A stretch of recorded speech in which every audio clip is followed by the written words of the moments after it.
Have you ever stopped to wonder what the world would look like if artificial intelligence wasn't just a tool anymore, but a fully independent thinker? Not just a chatbot or an assistant, but something that could understand your business, solve problems more efficiently than human teams, and even help discover new science. That kind of future may have seemed like science fiction just a few years ago. But according to Sam Altman, CEO of OpenAI, we're much closer than most people think. He just appeared at the 2025 Snowflake Summit and laid out what can only be described as one of the boldest, most fascinating roadmaps for artificial general intelligence, AGI, we've heard so far. And let's just say, if he's right, the world is about to change in ways we can barely begin to imagine. So, picture this. Sam Altman is on stage with Sarah Go from Conviction and Sridhar Ramaswamy, the CEO of Snowflake. The room's filled with enterprise leaders, tech minds, and investors, all tuned in to where AI is headed next. The conversation kicks off with how quickly AI has surged into enterprise use over the past year. Honestly, I expected Sam to say he'd been confident all along, but he admitted that just a year ago, his advice to big companies would have been very different. He would have told them to experiment a little, but hold off on serious production use. Now, that's flipped completely. He says enterprise usage has skyrocketed. The same companies that were hesitant are now fully integrating OpenAI models into core operations. And it's not because they suddenly figured it out, it's because the models genuinely got better. They're more stable, more capable, and delivering results no one expected this fast. That shift didn't just open doors. It changed the entire conversation about what AI can actually do. And then it gets even more interesting. Sam talks about what's changed. These companies, some of the largest in the world, have started to realize that the models are capable of things they didn't believe were possible before. There's this new confidence that's emerged, where leaders are starting to say, wait a second, what else can this system do? Sam predicts that within just one more year, enterprise users will start using AI not just to automate simple tasks, but to solve business problems that are deeply complex, problems they might normally assign entire teams to tackle.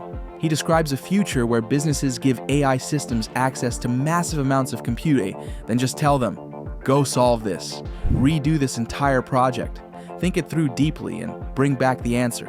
It's like handing off your most important challenge to a super employee who never sleeps, never complains, and just thinks. That shift in enterprise trust isn't coming out of nowhere. It's being driven by how much better the models have gotten in just a short time. And this is where things get even more jaw-dropping. Sarah Go asks him, okay, what about agents? What can these AI agents actually do today? And what might they be doing a year from now? Now, this is the part that really caught my attention. Sam talks about a new coding agent called Codex, and the way he describes it makes it sound almost surreal. He says using it gave him what he calls a feel the AGI moment. You give it a set of coding tasks and it works in the background.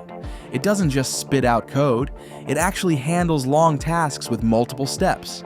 You don't have to micromanage it. You just sit back and approve or reject the work it produces. Right now, he says it's like an intern that can work for a couple hours. But soon, these agents will be like experienced engineers who can work for days straight. Imagine that. An agent that connects to GitHub, reads all your internal documents, listens to your meetings if you want it to, and helps produce code or ideas or plans in ways that make sense across the whole company.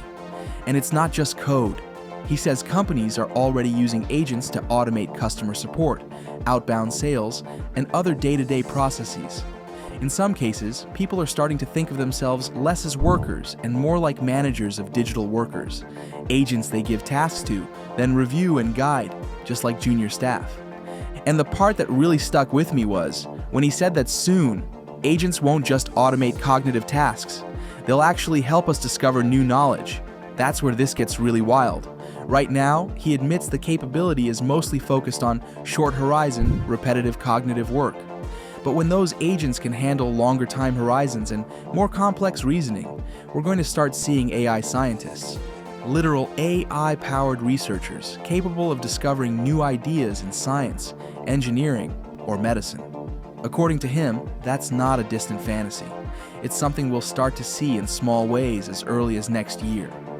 Backing that up is a study from METR, which found that the length of tasks AI agents can perform is doubling every 7 months. Think about that. The tasks aren't just getting more intelligent, they're getting longer. These systems are staying focused on more complicated goals for more time, just like a human would. And that trend, longer and smarter tasks, is what will power this next leap in capability. In a couple of years, we could be looking at AI agents that work on week-long projects without stopping, without burning out, and without losing the thread. Sam says the difference this will make for enterprise is going to be breathtaking. He compares it to the jump from GPT-3 to GPT-4. Back then, businesses suddenly realized they could do things they never thought were possible, and that's about to happen again, but on a whole new level. He even gives specific examples. If you're in chip design, he says you could just tell an AI system, "Go design a better chip than any human team has ever made." And the model could actually do it. If you're in biotech, you could say, "Go figure out a path to a cure for this disease." Not only is that possible soon, it's starting to feel close. All of this leads to the big question everyone wants an answer to. How close are we to AGI? Sarah asked Sam point blank, how does he define AGI, and when does he think we'll get there? Now, he doesn't give a single rigid definition, which is actually kind of refreshing. Instead, he makes a point that stuck with me. He says if you went back just 5 years, to 2020, and showed someone today's ChatGPT, they'd probably say, "Yeah, that's AGI."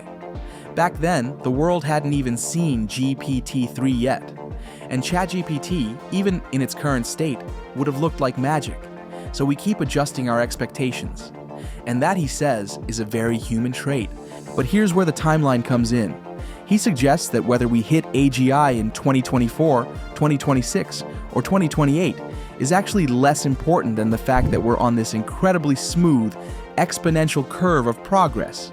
He even throws out 2028 or 2030 as potential AGI moments, and 2030 to 2032 as potential timelines for superintelligence, also known as ASI. But he emphasizes, don't get too caught up in the labels. What matters more is the rate of advancement, which he believes will continue for the next 5 years and likely far beyond that. And when he describes what would qualify as AGI in his view, it's not just conversational intelligence. For him, the real AGI moment is when a system can autonomously discover new science, or act as such a powerful tool that humanity's overall rate of scientific discovery quadruples. If this breakdown of Sam Altman's AGI roadmap got you thinking, make sure to give this video a like and drop a comment with your thoughts. Are you excited about what's coming? Or does it all feel a little too fast? Don't forget to subscribe if you haven't already, and hit that bell so you don't miss future deep dives like this one. Catch you in the next one.